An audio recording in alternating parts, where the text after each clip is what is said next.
E aí, pessoal, prontos para uma viagem alucinante pelo cosmos? Hoje vamos mergulhar na história da matemática e entender como essa disciplina moldou a mente genial de ninguém menos que Albert Einstein. Imaginem um universo onde a matemática não é só número e fórmula, mas a linguagem que decifra a própria realidade.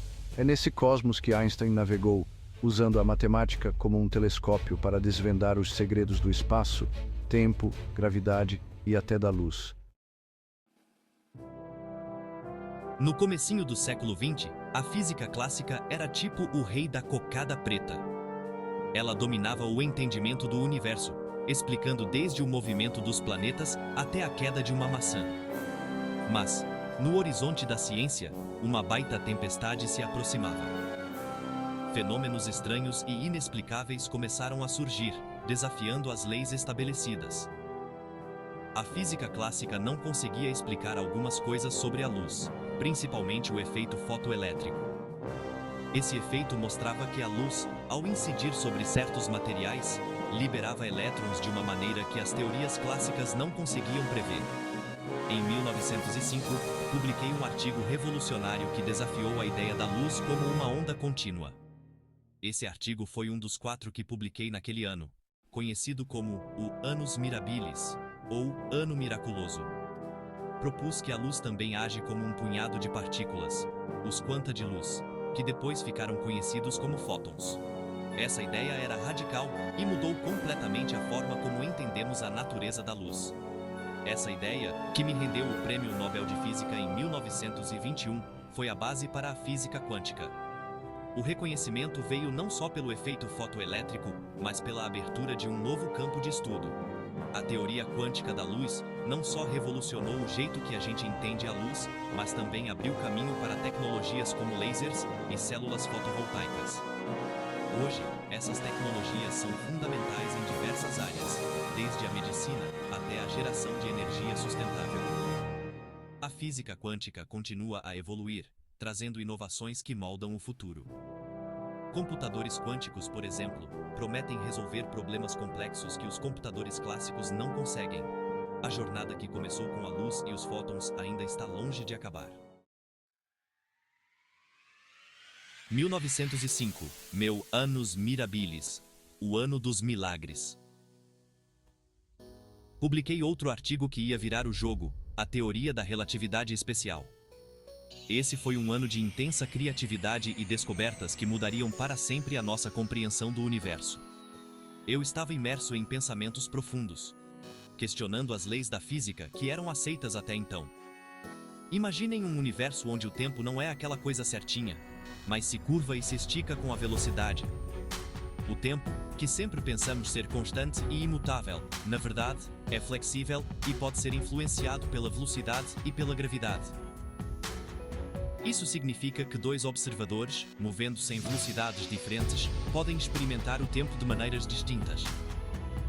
Propus que o tempo não é um rio que corre sempre igual, mas um frevo cósmico, mudando o passo com o movimento de quem observa. Essa ideia revolucionária desafiou a noção tradicional de tempo absoluto, introduzindo a ideia de que o tempo é relativo e depende do referencial do observador. Isso abriu um novo campo de possibilidades para a física e a nossa compreensão do universo. E no meio dessa teoria revolucionária, surge a equação mais famosa da ciência, I igual a mc².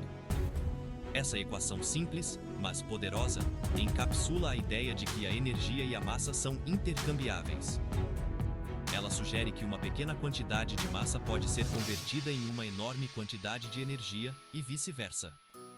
Ela mostra a ligação entre energia e massa, como 2 faces da mesma moeda, unidas pela constante universal da velocidade da luz ao quadrado. Essa relação é fundamental para a compreensão de muitos fenômenos naturais, desde as reações nucleares no coração das estrelas até as explosões de supernovas que iluminam o cosmos.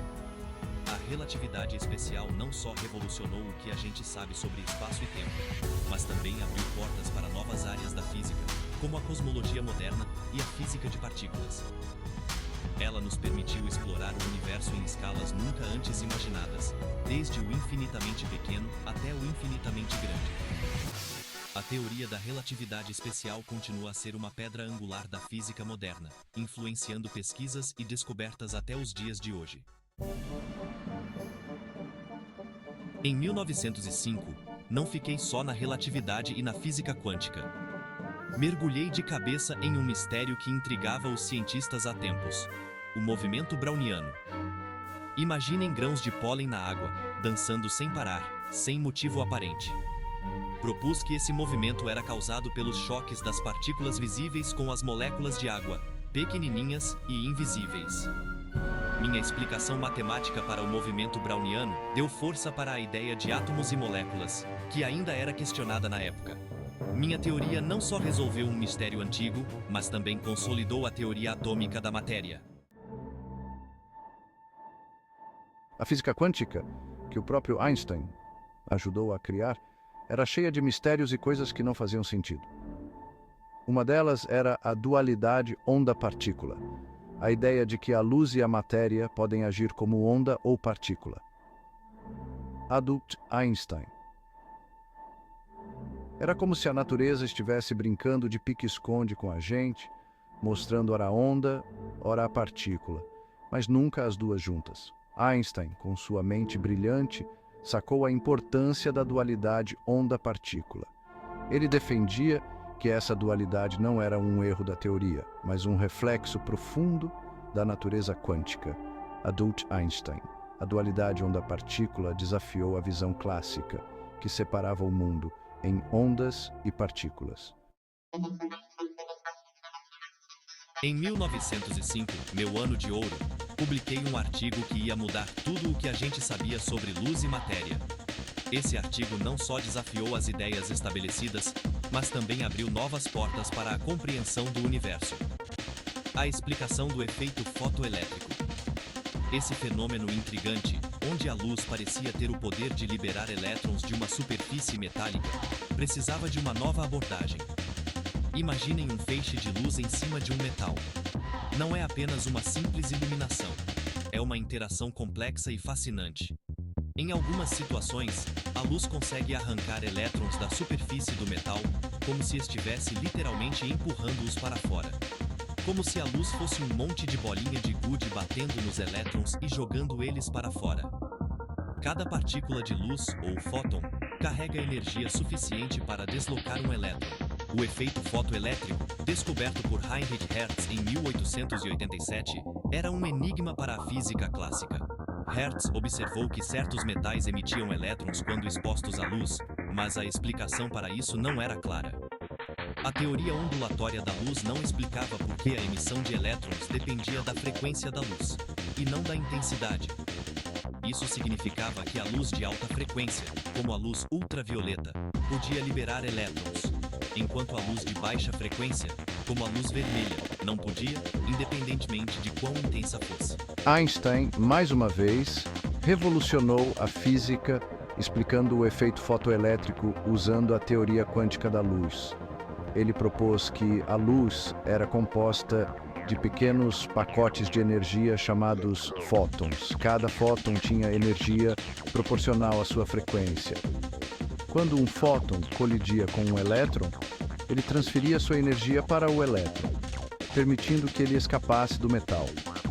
Essa explicação não só resolveu o enigma do efeito fotoelétrico, mas também foi um dos pilares da física quântica. Depois de revolucionar a física com a relatividade especial, me meti em uma missão ainda mais ousada: colocar a gravidade na minha teoria. Essa busca me levou à Teoria Geral da Relatividade, publicada em 1915.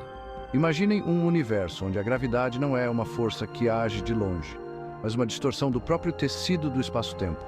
Einstein propôs que a massa e a energia deformam o espaço-tempo ao redor delas, tipo uma bola de boliche em cima de um lençol esticado. Essa distorção é o que a gente sente como gravidade. A teoria geral da relatividade de Einstein foi confirmada por várias observações astronômicas, como a curvatura da luz das estrelas perto do Sol durante um eclipse solar em 1919.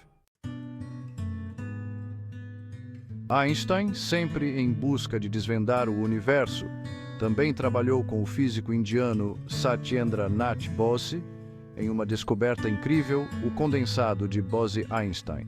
Imaginem um grupo de átomos que normalmente são separados, em temperaturas muito baixas, começando a agir como uma coisa só, tipo um superátomo gigante. Esse estado exótico da matéria, previsto por Einstein e Bose em 1924, só foi observado em 1995, usando átomos de rubídio resfriados a temperaturas muito próximas do zero absoluto. O condensado de Bose-Einstein é um exemplo e tanto da maluquice do mundo quântico em ação. Criando fórmulas matemáticas elegantes, Albert Einstein mudou o mundo para sempre.